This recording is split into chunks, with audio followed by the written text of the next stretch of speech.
Interesting dialogue ఉంది sir. ఇండియాలో hard వర్క్కి వాల్యూ లేదు. ఆ లైన్స్లో ఐఎమ్ నాట్ షూర్. హార్డ్ వర్క్కి వాల్యూ లేదు అనే ఒక ఉంది. ఇండస్ట్రీలో ఎంతవరకు hard work important, hard work ఒక్కటే ఉంటే సరిపోతుందా మీ experience?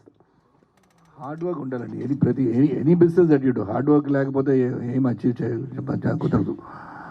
But hard work along with little bit of luck. మన కింద ఇంకా ఎన్నోసారి యాక్టర్స్ ఉన్నారు.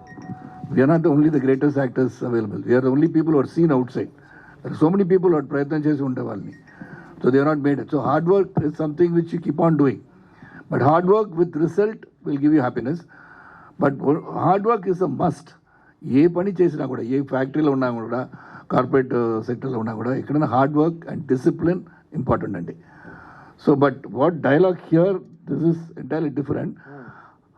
Because hard work may not fetch అంటేది ఎన్నోసారి డిఫరెంట్గా మంది ఇక్కడ ఒకేసారి రోడ్ ఎవరెస్ట్ అంటే ఎవరెస్ట్ వెళ్తే better.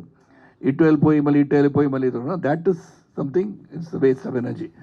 If you focus on something achieve చేయడానికి, ఎవరెస్ట్ 29,028 feet ఉంటే అక్కడ వెళ్ళాలి అని if you make a decision అక్కడ వెళ్ళాలి. అది hard work will be fruitful. But suddenly నేను ఇక్కడ వెళ్ళి ఈ సైడ్ వెళ్ళిపోయి వచ్చేస్తాను అంటే అది hard work will be waste. అది నేను చెప్తున్నాను. Thank you sir. సిద్ధు గారు